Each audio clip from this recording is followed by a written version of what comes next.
Assalamualaikum warahmatullahi wabarakatuh. Waalaikumsalam warahmatullahi wabarakatuh. Alhamdulillah wassalatu wassalamu ala Rasulillah sayyidina Muhammad ibn Abdillah wa ala alihi wa sahbihi wa man walah ila yaumil qiyamah. Amma ba'd.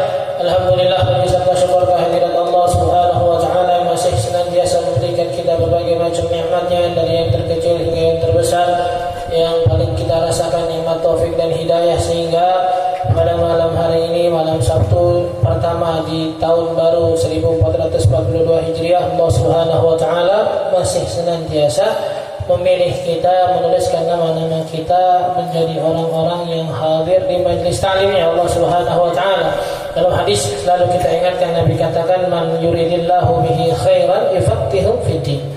Orang kalau Allah pengen dia jadi orang baik, salah satu tandanya Allah mudahkan dia untuk paham ilmu agama.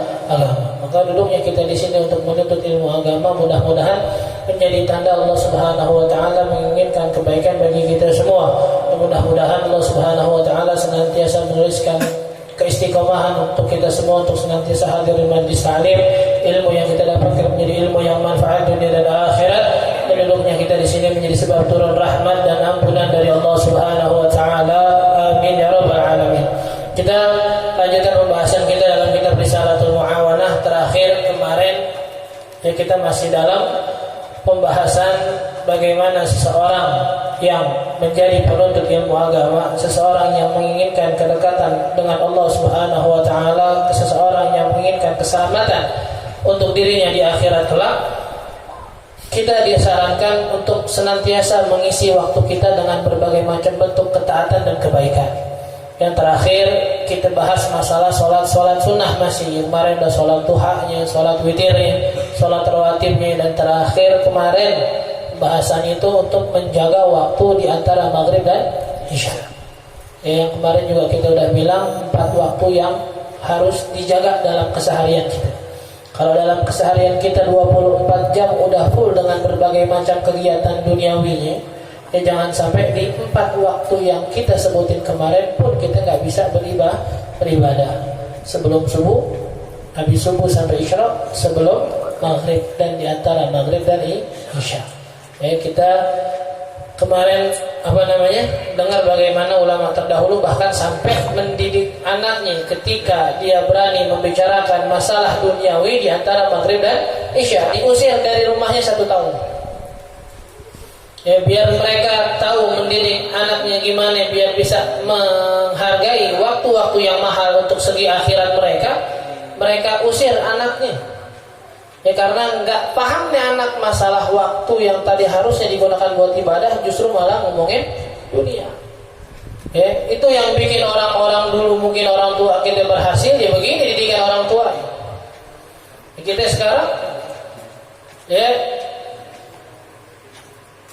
dari kecil mungkin kita udah dididik buat nyari ilmu dunia segala macam.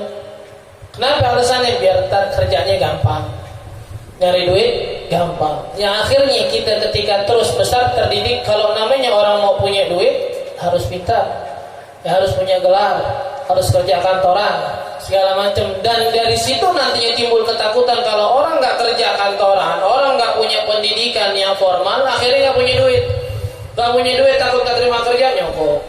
Masuk sini nyokok. Kenapa ya? Mereka mikir kalau ntar anak saya gak kuliah, anak saya gak kerja kantoran, gak punya duit, mendingan ya udah nyokoknya yang penting ntar dapat duit tuh.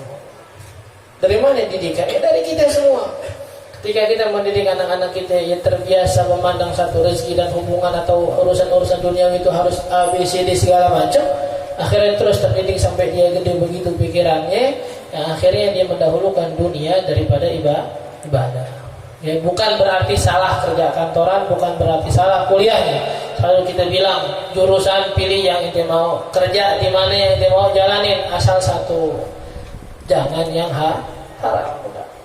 Kuliah bagus, ya bahkan kita juga dalam satu perkataan dengan usaha bisa menggapai segala macam cita-cita. Tapi di hati seorang mukmin tetap titik terkuatnya semua itu hasilnya dari Allah.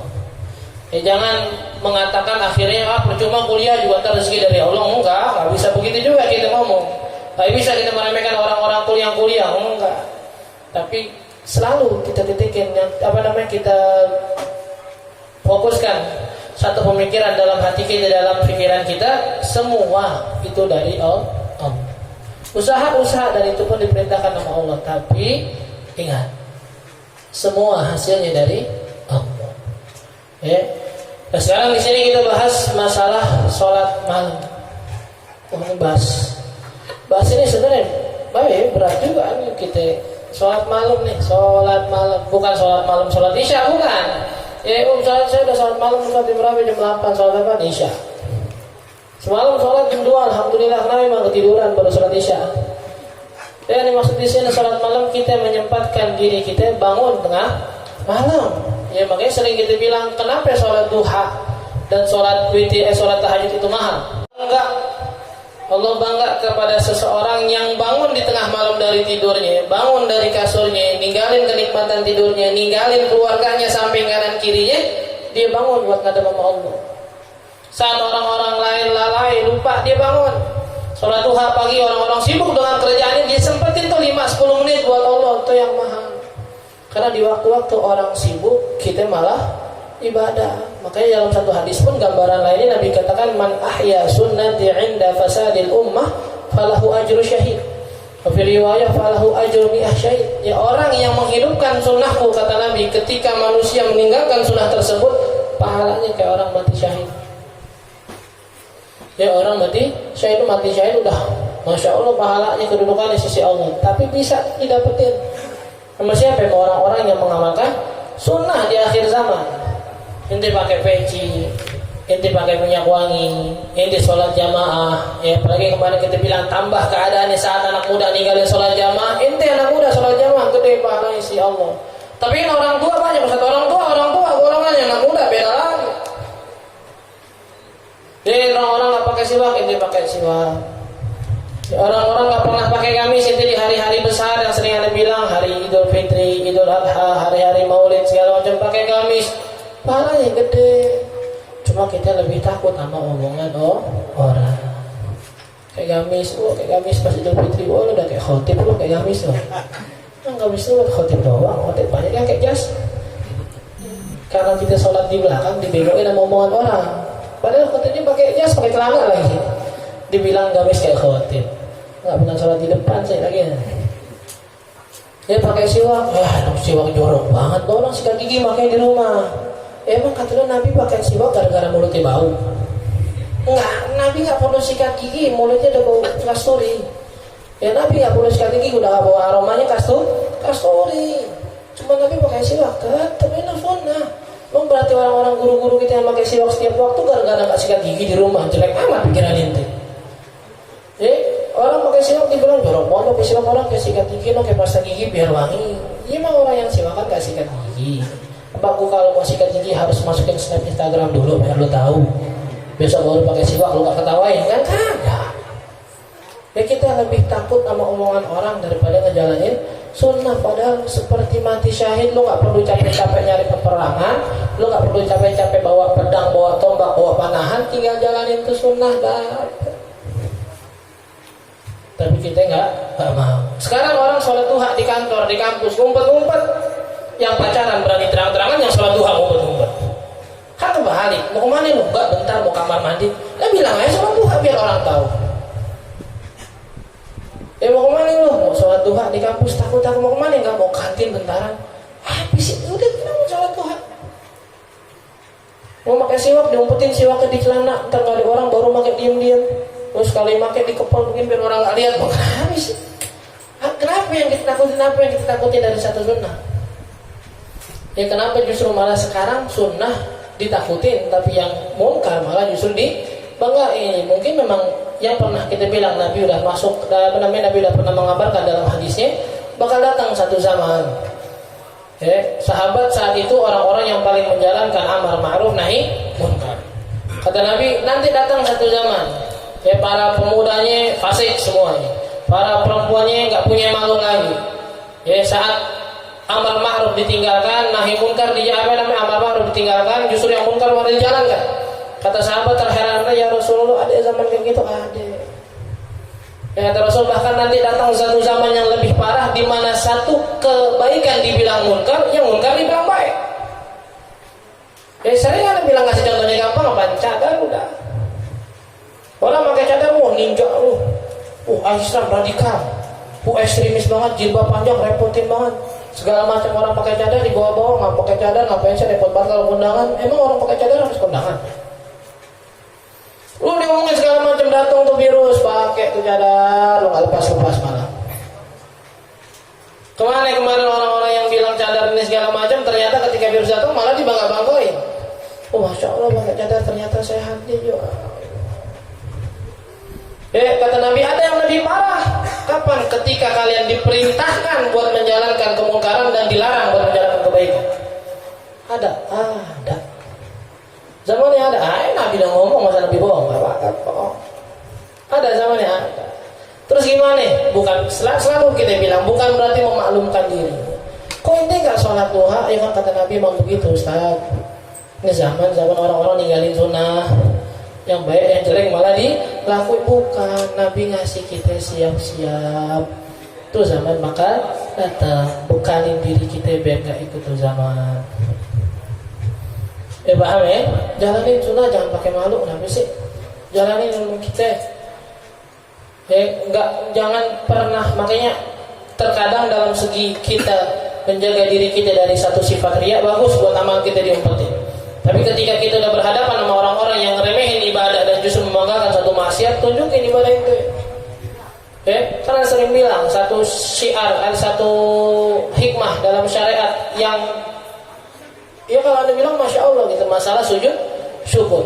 Kalau orang sujud syukur terlepas dari bencana, terlepas dari musibah, ada orang yang kena, jangan sujud depan mukanya. Orang motornya hilang, handphonenya hilang. Tidur di musola rame-rame, 10 orang, 9 orang handphonenya hilang, handphone dia yang selamat. Handphone mana ada? Alhamdulillah, di sujud syukur. Kurang ajar. Orang lagi sedih, dia ngucapin sedih. Sayyidina Taifah, Sayyidina Sufi, ketua para Sufi zaman ini, Imam Abdul Qasim Al-Junaid, ketika 30 warung kalau nggak salah kebakaran, warungnya sendiri selamat. Terlepas ucap ketika dikabarin warung antum selamat, Syekh, alhamdulillah. Biasa doang, alhamdulillah selamat 30 tahun dia nangis tobat. Kenapa? Ngerasa nyesel, senang dalam penderitaan orang lain. Padahal segi bersyukurnya memang disunahkan ucap alhamdulillah. Tapi kalau dalam gambaran lainnya sujud syukur, ketika melihat orang lain maksiat, ente dapat ketaatan, bahkan diperintahkan dibuat sujud depan mukanya. Bukan sujud sama dia, bukan. Cuma nunjukin, ya alhamdulillah kita masih dijaga sama Allah dari maksiat. Paham ya? Jangan malu. Kenapa sih kalian kita bilang kita nunjukin majlis kita malu, kita nunjukin guru kita malu, kita nunjukin jalan yang kita punya dari guru kita malu. Tapi kalau udah ngikutin zaman, majang segala macam game lu pajang, segala macam mainan lu pajang, segala macam tongkrongan lu pajang. Kenapa kita bangga ikut-ikutan sama orang-orang yang begitu? Tapi kita malu bangga pajang gambar guru kita, kata-katanya, nasihatnya. Habis gimana dong Ustaz, dibilang kalau setiap hari posting gitu lu kayak orang surga. Gak apa-apa daripada lu kayak orang neraka. Udah ya apa kita simpel. Ya lu mestinya agama dulu kayak orang neraka daripada lu mestinya begitu kalau pacaran dulu kayak orang neraka, kayak orang surga daripada lu kayak orang neraka, kelar. Paham ya? Ini salah satu sunnahnya sholat malam. Maka dikatakan di sini, alaikum biqiyamil lail fa innahu da'du shalihin qablikum. Sholat malam. Ya sering kita bilang, mulai praktek sholat malam dari sholat isya jamaah sama subuh jamaah. Kata Nabi, katakan man shallal isya fi jamaah faka'annama qama nisfal lail. Orang kalau sholat isya jamaah seakan-akan dia sudah memakmurkan setengah malam. Jamaah faka'annama shallal laila kullah. Dan yang sholat subuh jamaah seakan-akan dia telah memakmurkan satu malam penuh dengan ibadah. Itu cara paling gampang kalau kita mau dibilang udah bangun, udah memakmurkan malam dengan ibadah. Isya jamaah, subuh jamaah. Ente kadang main sholat jamaah aja malu minder. Nih kita sama anak-anak pengajian nih lagi main game nih. Pernah nggak ada yang nyentuh sholatnya jamaah? Nggak ada, gue rasa itu. Salat padahal amin anak pengajian semua malu ngajakin buat jamaah, gimana mau ngajakin orang? Padahal kan enak ya, masukan itu selalu bilang itu main-main deh. Cuma kalau anak pengajian tuh beda sendiri. Sholatnya sholat jamaah, nongkrong-nongkrong aurat jangan dibuka, teriak-teriak, ketawa-ketawa, tapi jangan ada kata kotor-kotor, ya, jangan ada kata kasar hewan. Udah tuh hilangin. Ya, kalau dibilang mungkin suruh diem banget main game, diem aja mungkin kayak orang gitu. Juga lama-lama main game main melotot, nggak bisa. Tuhan mau ketawa-ketawa, tapi jangan pakai kata-kata kotor. Masya Allah, kita lewat tengah malam, ada orang main di pinggir jalan, teriak-teriak, semua hewan dikeluarin. Ini orang lagi di pancoran, tapi di tengah ragunan, gue bingung. Semua disebutin. Masya Allah, jam 1 malam, aneh kamar atas depan rumah kedengeran. Cuma gara-gara main game ngomong segitu kotor ya, ngomong segitu kasar. Jangan salut. Kaidah kita udah tuh yang Bang Syekh Putih bilang, yang bikin kita senang yang halal banyak, apa yang haram sih?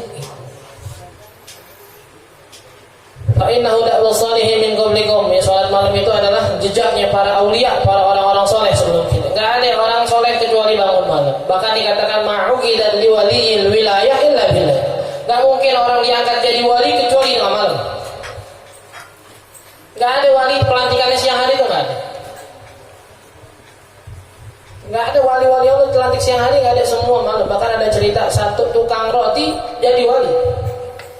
Kenapa? Karena tuh keadaan kampungnya saat itu Allah pengen ngangkat seorang wali, seorang kekasihnya. Ternyata nggak ada yang bangun kecuali tukang roti lagi bikin rotinya sambil istighfar, Allah angkat jadi wali. Bangun malam. Ya kan kita nggak usah terlalu awal, jangan bis dengar ginian semangat banget nyalain alarm 1:30, nggak usah. Tidur jam 11, bangun 2:30, dikiran sampai turun palanya, 4:30 dia tidur. Bangun 8:30. Oh, gampang. Subuh jam berapa? Ayo tanya, subuh jam berapa? Lebihan 4:45 tuh. Tahu mungkin urusan kali 45. Di Indonesia Barat selalu dikit. Ya anggaplah 4:40 sampai 4:43 sawan itu apa namanya, kebanyakannya bersautan azannya. Ente ke kamar, kalau bangun butuh kamar mandi nggak? Kalau bilang bangun kamar mandi 5 menit, yaudah 5 menit kamar mandi. Sholat berapa? 2 rakaat berapa lama ente butuhnya? 5 menit. Udah gampang, 10 menit sebelum subuh bangun. Sholat kamar mandi, butuh sholat 2 rakaat doa kelar. Begitu aja terusin 10 menit, gak banyak-banyak. Habis subuh, sholat azan subuh, sholat jamaah. Ya tadi kita bilang terusin, jangan sampai tidur sampai isyraq. Beda entar rasanya. Makanya di sini pun Nabi katakan, wa matradatun lidda anil jasad. Jadi salah satu keutamaan qiyamul lail itu hadap tadi itu kita ngikutin jejak para wali. Wa muqarribatun lakum ila rabbikum, bisa mendekatkan derajat kita kepada Allah. Wa mukaffiratun lisayyi'atikum, menghapus dosa-dosa. Wa manhatun 'anil itsm, dan bisa menjaga kita dari dosa. Sholat entar kesononya bisa bikin kita kurang-kurangin diri berbuat dosa. Wa matradatun lidda'i 'anil jasad, dan bisa usir penyakit dari badan. Masya Allah ya. Kita yang begadang sakit nih. Kita yang begadang ya selain sholat sakit. Tapi para guru kita bangun jam 2, jam 3 nggak ada yang sakit tuh, pagi langsung ngajar nih. Benar ya? Tengah malam bangun begadang 7 minggu banyak juga. 7 hari, 14 hari, 2 minggu begadang deh. Pak Intan dapat kabarnya tipes, dia sakit, asam lambung, apa lagi? Meriang. Cuma guru-guru kita bertahun-tahun bangun malam nggak ada yang sakit darah bangun malam. Dari jam 3 mereka bangun, pikiran sambil nangis lagi matanya pedas. Pagi terus ngajar. Gak ada yang sakit tuh. Kenapa? Janji Nabi matradatun lidda'i anil jasad, bisa usir penyakit. Ini yang terkadang pun penyakit kita di sini. Kita kalah sama janji Nabi dalam keyakinan kita. Nabi bilang, Allahumma barik li ummati fi bukuriha. Ya Allah, berkahin umat saya di pagi hari ketidur. Ya, apa lagi? Haqqun 'alallahi 'aunuhum. Udah pasti Allah bantu nih. Siapa?